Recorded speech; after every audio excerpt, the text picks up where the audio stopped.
વિદ્યાર્થી મિત્રો, આપણે જોયું કે કઈ રીતે બ્રિટિશ કંપની છે એ વેપારી મટીને શાસક બને છે. 100 વર્ષના ગાળામાં તો એ ધીમે ધીમે ભારતના કેટલાય પ્રદેશો હડપ કરી લે છે. હવે આપણે જોઈએ કંપની શાસનની આર્થિક અસરો, કે કંપનીનું શાસન આવ્યું ત્યારે ભારતની આર્થિક સ્થિતિ કેવી હતી. આપણને ખ્યાલ છે કે જ્યારે રાજપૂત યુગ હતો, મધ્યયુગ હતો, મુઘલ યુગ હતો, સલ્તનત યુગ હતો, આ બધા યુગની અંદર ભારતની સ્થિતિ કંઈક સારી હતી. ભારત છે એ સોને કી ચિડિયા કહેવાતું હતું, એટલે કે આર્થિક રીતે સમૃદ્ધ હતું.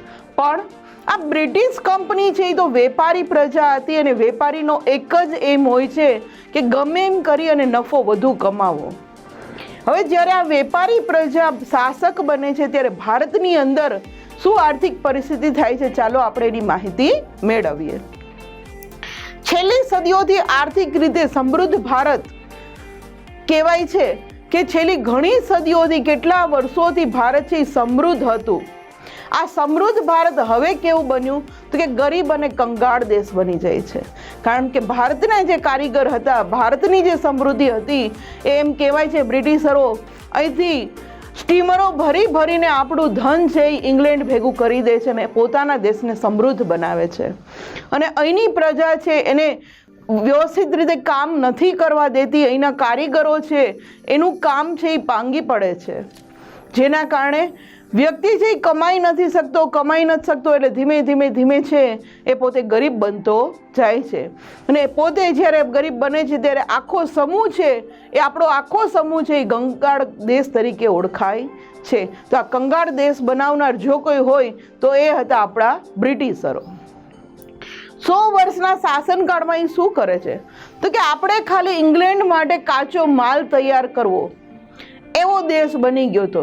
ભારતનો જે નાગરિક હતો, ભારતનો જે કારીગર વર્ગ હતો, એને ખાલી કાચો માલ એટલે કે સુતરાઉ કાપડ સપોઝ કે બનાવવું હોય તો શું કરવાનું કે કપાસની ખેતી કરવાની, ને કપાસની ખેતી કરીને એમાંથી જે કંઈ રૂ કે નીકળે એ અંગ્રેજોને આપી દેવાનું.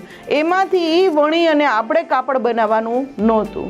આ રીતે બીજો બધો જે કંઈ માલ ભારતની અંદર થયો હતો એ આપણે કાચો માલ તૈયાર કરવાનો, પછી કાચો માલ ઇંગ્લેન્ડ જાય, ઇંગ્લેન્ડમાં એ તૈયાર થાય ને ઇંગ્લેન્ડથી પાછો ભારત આવે, ને ભારત આવીને એ જ માલ વેચે, અને એ પણ ડબલ પૈસામાં. ને કાચો માલ જે ભારતમાંથી ખરીદી કરતા એ પણ જે કાંઈ એની ખરીદી હતી અડધા રૂપિયાથી કરતા હતા. એટલે ધીમે એમ કહેવાય કે ભારતનો જે ખેતી પ્રધાન દેશ હતો એ ગરીબ પ્રધાન દેશ બની જાય છે.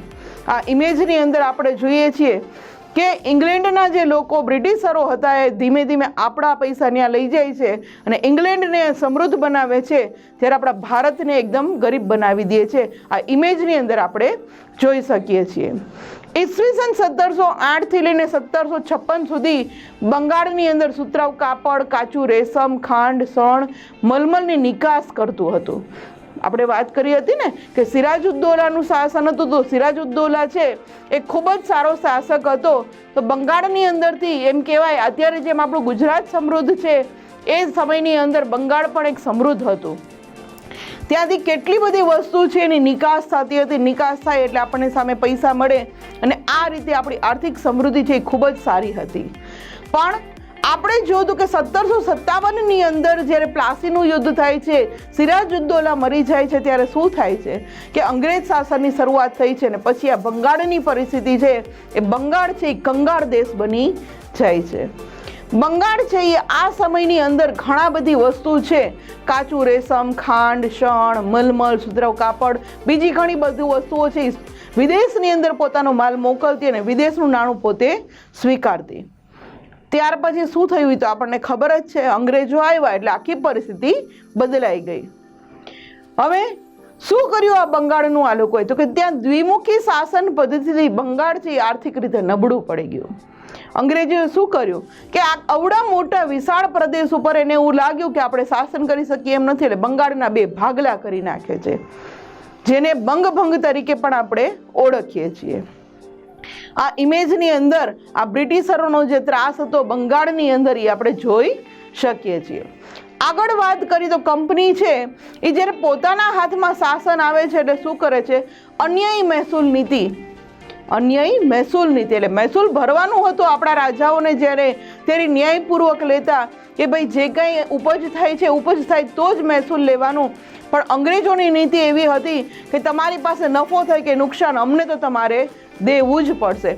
એનું જ એક આપણે પિક્ચર જોયું હતું લગાન. આ લગાન પિક્ચરમાં શું બતાવે છે કે ખેડૂત વર્ગ જે છે એ વરસાદ ન થવાને કારણે જ્યારે પોતે કર નથી ભરી શકતા તો એની ઉપર કેવા કેવા ત્રાસ ગુજારવામાં આવતા હતા એ આપણે આ પિક્ચરમાં જોયું હતું. તો વિદ્યાર્થી મિત્રો, એ લોકોની નીતિ હતી અન્યાયી હતી મહેસૂલ ભરવાની. આ રીતે એણે શું કર્યું કે ભારતનો ખેડૂત છે એ ધીમે ધીમે કરીને પાયમાલ અને દેવાદાર બની જાય છે. કારણ કે પોતાની પાસે પૈસા નથી હોતા એટલે પોતે શું કરે, ઉછીના પૈસા એટલે પોતાની જમીન ગીરવે મૂકે અને એ રીતે એ પોતાનું કર્જ ધીમે ધીમે પોતાની જમીન પણ જતી રહે છે. આવા તો ઘણા બધી આપણે કિસ્સાઓ સાંભળ્યા છે અને જોયા છે. અંગ્રેજ સરકારે ઇંગ્લેન્ડના ઉદ્યોગને વિકસાવવા માટે શું કર્યું તો કે ભારતનો જે કાપડ ઉદ્યોગ હતો એની ઉપર અન્યાયી જકાત નાખી કે ભારતની અંદર જો તમારે કાપડ તૈયાર કરવું હોય તો તમારે વધારે ટેક્સ દેવો પડશે, જ્યારે તમે અમને કાચો માલ આપી દેશો તો અમે તમને પૈસા પણ ઓછા આપશું. એક જોઈએ તો ભારતનો જે નાગરિક હતો, ભારતનો જે કારીગર વર્ગ હતો, ભારતનો જે વેપારી હતો એની હાલત એક સેન્ડવિચ જેવી હતી વિદ્યાર્થી મિત્રો. કારણ કે પોતે કાચો માલ વેચે તો અડધા પૈસા મળે અને જો એ માલ પોતે અહીંયા તૈયાર કરે તો એને ડબલ જકાત ભરવી પડે. એટલે ભારતનો જે ખેડૂત છે એ પાયમાલ બની જાય છે આ રીતે અન્યાયી નીતિના કારણે. ભારતના હુનર ઉદ્યોગો કચડી નાખે છે. આપણને ખ્યાલ છે કે ભારતની જે હુનર ઉદ્યોગ છે, કલા કારીગરી છે, આજે પણ આપણે હસ્ત ઉદ્યોગના ઘણા બધી અહીંયા મેળા આવે છે આપણા ગુજરાતની અંદર કે જેમાં હાથની બનાવટની વસ્તુઓ આપણે જોઈને જ આશ્ચર્યચકિત થઈએ છીએ કે વાહ કેવી સરસ વસ્તુઓ બનાવેલી છે. આ ઉદ્યોગ તો આજે વર્ષો પહેલાં અંગ્રેજોના પહેલાંથી પણ હાઈલી આવે છે, પણ અંગ્રેજો શું કરે છે કે આ વસ્તુઓ જે વિદેશમાં આપણે વેચતા એ આ વસ્તુ તૈયાર કરનાર જે ઉદ્યોગ હતા એને જે કચડી નાખે છે, એટલે કે બંધ કરાવી દે છે. જેના કારણે શું થયું કે ભારતની આવક ઘટી ગઈને ભારતમાં જે કાંઈ ધન દોલત હતી એ પોતાના દેશમાં લઈ જાય છે. ભારતના ઉદ્યોગ ધંધા ભાંગી પડે છે, જેના કારણે શું થયું કે ગરીબ ખેડૂત છે એ વધારે ને વધારે ગરીબ બનતો જાય છે. આગળ આપણે વાત કરીએ તો ભારતનો કારીગર ગરીબ અને બેરોજગાર બની જાય છે, કારણ કે એને રોજગારી નથી મળતી.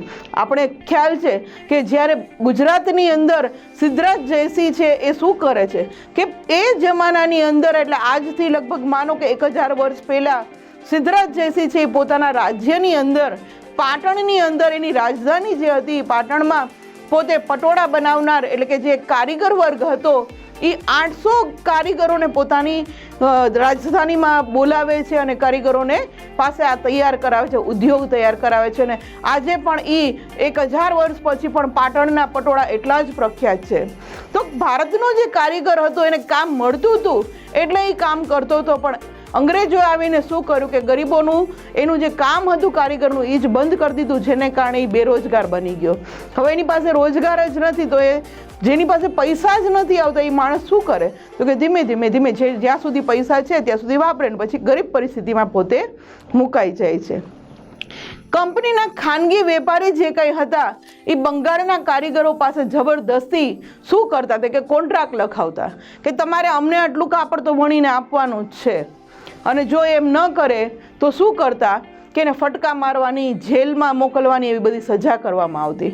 એટલે જબરદસ્તી આ લોકો પાસે કામ કરાવવામાં આવતું, ના પાડે તો ફટકા મારતા, જેલમાં મોકલી દેતા. એટલે આપણો કારીગર છે એ ઓછી મજૂરી એમ કહી શકાય કે જ્યાં એને મજૂરી 500 રૂપિયા મળવી જોઈએ ને એને ખાલી 100 રૂપિયા જેવી મજૂરી આપી અને એની પાસે કામ કરાવી લેતા હતા. આપણા જે ગામડા સ્વાવલંબી અને સમૃદ્ધ હતા જે અંગ્રેજ શાસનથી શું થયું તો કે ગરીબ અને પરિધાન બની જાય છે. કારણ કે ગામડાની મુખ્ય આવક શું હોય છે તો કે ખેતી, અને ખેતીમાં જ્યારે એ લોકો પાસે કંઈ ઉગાડવા માટે રહેવા જ નથી દીધું અને દેવાદાર બનાવી દીધા, જો એ ઉગાડે છે કોઈ પાક તો એની ઉપર વધારે પડતો તો ટેક્સ દેવો પડે છે, ટેક્સ ભરવો પડે છે, અન્યાયી મહેસૂલ દેવું પડે છે. એના કારણે ભારતનો જે ખેડૂત છે એ ખેતી કરવાનું જ બંધ કરી દે છે. આ રીતે ધીમે ધીમે જે આપણા સમૃદ્ધ ગામડાઓ હતા એ હાવ ગરીબ બની જાય છે. આ ઇમેજની અંદર બ્રિટિશરો જે આપણા ભારતીયો ઉપર જુલ્મ ગુજારતા હતા એ આપણે જોઈ શકીએ. વિદ્યાર્થી મિત્રો, આપણે ઈસ્ટ ઇન્ડિયા કંપનીના શાસનથી ભારતની આર્થિક અસરો જોઈ. હવે જોઈએ કે ઈસ્ટ ઇન્ડિયા કંપનીના શાસનકાળમાં ભારતની અંદર શું ફેરફારો થયા. તો સૌથી પહેલાં આપણે જોયું હતું કે મુંબઈ અને થાણા વચ્ચે પ્રથમ રેલવે નાખાય છે. ત્યાર પછી ઇંગ્લેન્ડ અને ભારત વચ્ચે આગબોર્ડ સેવા શરૂ થાય છે, કારણ કે અંગ્રેજો છે એને અવારનવાર અહીંથી વેપાર કરીને પોતાના દેશ જવું અને ત્યાં ધન મૂકીને પાછા આવે ને પાછા અહીંથી ધન કમાઈને પાછા ત્યાં જતા રહે. એટલે આગબોર્ડ સેવાની આખી શરૂઆત થાય છે.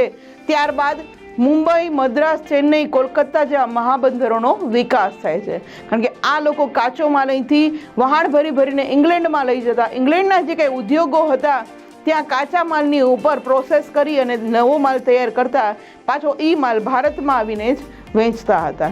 એટલે મહાબંદરોનો પણ અહીંયા વિકાસ થાય છે. રેલવે નાખે છે તો રેલવે પણ આ બ્રિટિશ શાસકો પોતાની સગવડતા માટે કરતા હતા. ત્યાર પછી આ ઇમેજની અંદર આપણે જોઈ શકીએ છીએ કે જ્યારે ભારતની અંદર પ્રથમ રેલવે જ્યારે આવે છે ત્યારે આપણા ઇન્ડિયાની અંદર એમ કહી શકાય, કારણ કે આપણા લોકોએ તો આ જોયું નહોતું, પણ જ્યારે આ પ્રથમવાર જુએ છે ત્યારે માણસોને કુતૂહલ થાય છે કે અરે આ તે વળી શું, કારણ કે આપણી જે પ્રજા હતી એ ખેતી પ્રધાન દેશવાળી હતી. અહીંયા આપણે ટેકનોલોજીનો કોઈ ત્યારે વિકાસ હતો નહીં. વિદ્યાર્થી મિત્રો, કંપની શાસનનો સત્તાનો પાયો આપણે જોયો. ત્યાર પછી એની આર્થિક અસર જોઈ. ત્યાર પછી ભારતની અંદર સુધારા જોયા. હવે જોઈએ કંપની શાસનથી સામાજિક અસરો, એટલે કે આપણો જે સમાજ હતો એની પર શું અસર થઈ. ચાલો એના વિશે આપણે માહિતી મેળવીએ. વર્તમાન પત્રોના વિકાસથી ભારતીય પ્રજામાં વિચાર અને વાણી સ્વાતંત્ર્યની ભાવના વિકસે છે.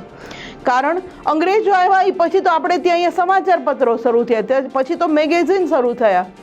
એટલે આ પ્રજા જે છે આપણી એ વાંચતા શીખી અને વાંચતા લખતા શીખવાની સાથે સાથે એને તો ખબર પડી કે બધાના વિચારો અંદર જે લખાયેલા હતા કે આપણે તો હવે ગુલામ બની ગયા છીએ.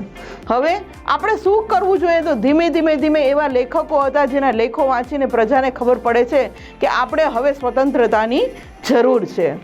ત્યાર પછી અહીંયા આપણે જે સતી પ્રથા, દૂધ પીતી કરવાનો રિવાજ, બાળ લગ્ન જેવા જે રિવાજ હતા એ દૂર કરવાના પણ કાયદા અંગ્રેજોએ બનાવ્યા હતા, કારણ કે ખબર છે કે સતી પ્રથા છે એ કુરિવાજ છે, એ સારો રિવાજ નથી. સતી શા માટે કરવી? સ્ત્રીને જ્યારે જબરદસ્તીથી એને ચિતા ઉપર ચડાવી દેવામાં આવતી હતી ત્યારે અંગ્રેજો ના પાડે છે કે ભાઈ એને જીવવાનો હક છે. કોઈનો પતિ મરી જાય છે એનો અર્થ એવો નથી કે એ સ્ત્રીને પણ મરી જવું જોઈએ. ઘણા એવા પ્રદેશ હતા કે જ્યાં દીકરી જન્મે છે અને દીકરીને જેવી જન્મે એ ભેગો દૂધનો ટોપ ભરી અને દીકરીને એની અંદર સુવડાવી દે છે અને દીકરીને મારી નાખવાનો રિવાજ જે હતો એ પણ આ લોકો બંધ કરાવે છે કે ના, દીકરો હોય કે દીકરી એને સમાન અધિકાર હોવા જોઈએ. જે અત્યારે આપણી ભારત સરકારમાં આ અધિકાર માટે ઘણી બધી સ્ત્રીઓ છે એ લડે છે અને અત્યારે તો એમ કહી શકાય કે ઘણા બધી અંશે દીકરીઓ આગળ આવી છે અને પોતાનો અધિકાર છે એ મેળવી લીધો છે. હવે દૂધ પીધી રિવાજ જે હતો એ પણ બંધ કરાવે છે. બાળ લગ્ન, બાળ લગ્ન એટલે શું કે હજી તો છોકરો અને છોકરીની ઉંમર, હવે તો આપણા સરકારે એક ઉંમર નક્કી કરી દીધી છે કે દીકરો જ્યારે 21 વર્ષનો થાય અને દીકરી જ્યારે 18 વર્ષ પૂરા કરે છે પછી જ એના લગ્ન કરાવવા જોઈએ. પણ પહેલાંની સદીઓમાં શું થતું કે હજી પોતે બાળકો છે, બચપનમાં એને ખબર પણ નથી કે મારા માટે શું યોગ્ય છે શું અયોગ્ય છે. એ જમાનામાં એના બાળ લગ્ન કરાવી દેવામાં આવતા હતા. તો આવા જે આપણા સમાજના કુરિવાજો હતા એ દૂર કરાવવાવાળા પણ કોણ હતા? બ્રિટિશરો હતા. આ ઇમેજની અંદર આપણે જોઈએ છીએ કે કઈ રીતે સ્ત્રીને જબરદસ્તીથી પોતાના જે પતિની લાશ હોય છે એ લાશની આરે બેસાડી અને એને પણ સળગાવી દેવામાં આવતી હતી. ત્યાર પછી વાત કરીએ તો જે કંઈ આ રિવાજ હતા એની સામે આપણા થોડા કહેવાય કે હિન્દુ વ્યક્તિઓ હતા એ પણ જાગૃત હતા. એમાં સૌથી મોખરાનું નામ આવે છે એ છે. વિદ્યાર્થી મિત્રો, આ કુરિવાજો દૂર કરવા માટે આપણા પણ કેટલાક અગ્રણીઓ આગળ હતા. ચાલો આ કોણ કોણ હતા અગ્રણીઓ એના વિશે માહિતી મેળવીએ. એમાં હતા સૌપ્રથમ રાજા રામમોહન રાય, દુર્ગારામ મહેતા, બહેરામજી મલબારી. આ બધા પ્રયત્ન કરે છે કે અમારા સમાજની અંદર જે કુરિવાજો છે એ આ અંગ્રેજોને રિક્વેસ્ટ કરે છે કે તમે દૂર કરો. અને જેના કારણે આ અંગ્રેજ શાસન છે એ અમુક છે એ કાયદા બનાવે છે કે જે કોઈ વ્યક્તિ આ રીતે સતી પ્રથા કરે છે, બાળકીને દૂધ પીતી કરે છે કે બાળ લગ્ન કરાવે છે, એને દંડ કરતા અને ધીમે ધીમે ધીમે આ કુરિવાજો આપણા સમાજમાંથી દૂર થાય છે. વિદ્યાર્થી મિત્રો, રાજા રામમોહન રાય વિશે તો ઇતિહાસકારો એવું કહે છે કે રાજા રામમોહન રાય જ્યારે નજરે પોતાની ભાભીને સતી થતા જુએ છે બચપનની અંદર, અને ત્યારથી જ એના મનમાં એક બંધાઈ જાય છે કે ગમે એમ કરીને આ રિવાજ તો હું દૂર કરાવીશ જ. એટલે રાજા રામમોહન રાય એમ કહેવાય છે કે સતી પ્રથા દૂર કરાવવામાં સૌથી મહત્વનો ફાળો હોય તો એ હતો રાજા રામમોહન રાયનો. મેકોલોના પ્રયત્નથી ભારતમાં અંગ્રેજી શિક્ષણનો પ્રારંભ થાય છે. આપણને ઘણીવાર પરીક્ષામાં પૂછે છે કે અંગ્રેજી શિક્ષણનો પ્રારંભ કરાવવા માટે કોણે પ્રયત્ન કર્યા હતા, તો આપણો આન્સર હોવો જોઈએ કે મેકોલો છે એ અંગ્રેજી શિક્ષણનો પ્રારંભ કરાવે છે. આ ઇમેજની અંદર આપણે દુર્ગારામ મહેતા, રાજા રામમોહન રાય અને મહેરામજી મલબારીને જોઈ શકીએ છીએ.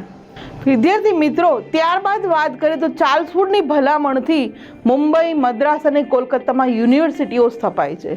કારણ કે આપણે જોયું કે મેકોલોએ છે એ અંગ્રેજી શિક્ષણની શરૂઆત કરાવે છે. અંગ્રેજી શિક્ષણની શરૂઆત એટલા માટે કરાવે છે કારણ કે અંગ્રેજોને ખબર હતી કે કોઈ પણ દેશની વિદ્યાર્થી મિત્રો જ્યારે એની બેકબોન ભાંગવી હોય, એટલે કે એની પીઠ જ્યારે ભાંગવી હોય ત્યારે શું કરવાનું કે એની શિક્ષણ નીતિ છે એ ભાંગી નાખે એટલે ઓટોમેટિક દેશ છે એ કંગાળ બની જાય. એટલે અંગ્રેજો કંઈક આ જ નીતિ અપનાવે છે. આપણી જે શિક્ષણ નીતિ હતી એ બંધ કરાવી અને ન્યાયની શિક્ષણ નીતિ શરૂ કરાવે છે અને અંગ્રેજીમાં શિક્ષણ શરૂઆત થાય છે. જેના કારણે શું થાય છે તો કે ભારતના લોકો છે એ ધીમે ધીમે ધીમે પોતાની જે કંઈ નીતિઓ હતી એ ભૂલતા જાય છે અને આ અંગ્રેજીની પાછળ એવી દોટ લગાવે છે કે જેના કારણે આજે પણ આપણે જોઈએ છીએ કે આપણો વધુ પડતો સમાજ છે એ ગુજરાતી ભૂલી અને પોતાની માતૃભાષા ભૂલી અને બીજી એમ કહેવાય કે ભાષાને અપનાવે છે. તો આ જ રીતે ચાર્લ્સ વુડ છે એ શું કરે છે કે પોતે પછી યુનિવર્સિટીઓ સ્થાપે છે. કારણ કે હાયર એજ્યુકેશન માટે, ઉચ્ચ અભ્યાસ માટે જે યુનિવર્સિટીની જરૂર હતી એ યુનિવર્સિટીની સ્થાપના કરે છે મુંબઈ, મદ્રાસ અને કોલકાતાની અંદર. ત્યારબાદ અંગ્રેજી શિક્ષણથી શું થયું તો કે અંગ્રેજી શિક્ષણથી ભારતની અંદર અંગ્રેજી જાણનારો વર્ગ તૈયાર થાય છે અને અંગ્રેજી જાણે છે ત્યારે તો ખબર પડે છે કે આ અંગ્રેજો છે એ ખરેખર શું કરે છે આપણા માટે. કારણ કે જ્યારે આપણે એની ભાષા જ કોઈ વ્યક્તિની સમજી નથી શકતા ત્યારે આપણી હાલત પણ એવી જ થાય છે જ્યારે બેરા મૂંગાની થાય એવી. કારણ કે એ વ્યક્તિ શું કહે છે અને આપણે શું કહીએ છીએ એ ખબર જ નથી પડતી. ત્યારે આ ભારતના દેશની હાલત જ એવી હતી. પણ જ્યારે અંગ્રેજી શીખે છે, અંગ્રેજી જાણનારો એક વર્ગ તૈયાર થાય છે, પછી સ્વતંત્રતા તરફ આપણે આગળ વધીએ છીએ કે ભાઈ આપણે તો એક ગુલામ તરીકે અહીંયા જીવીએ છીએ, હવે આપણી સ્વતંત્રતા માટે આપણે એક થવું પડશે. કે જે આપણા રાજા રજવાડા એક થઈ નહોતા શક્યા પણ હવે આપણે એક થવાની જરૂર છે. હવે આગળ વાત કરીએ તો જેના કારણે શું થયું તો કે સુધારાવાદી માંગણીઓ થઈ અને સુધારાની પ્રક્રિયાને વેગ મળ્યો કે ભાઈ અમારા સમાજની અંદર હવે સુધારાની જરૂર છે અને જે કંઈ તમે અન્યાયી નીતિઓ છે એને સુધારો. એ માટે લોકો છે એ શું કરે છે તો કે ધીમે ધીમે ધીમે જાગૃત થાય છે. અને આ ઇમેજની અંદર આપણે જોઈ શકીએ છીએ કે અંગ્રેજો છે એ ભારતની અંદર ઘણી બધી પોતાની બિલ્ડિંગો તૈયાર કરે છે. કારણ કે પોતાની વ્યવસ્થા માટે કરે છે. એ લોકો ભારત માટે નથી કરતા કે પોતાની સગવડતા માટે એ ધીમે ધીમે પોતે સુધારા કરતા જાય છે.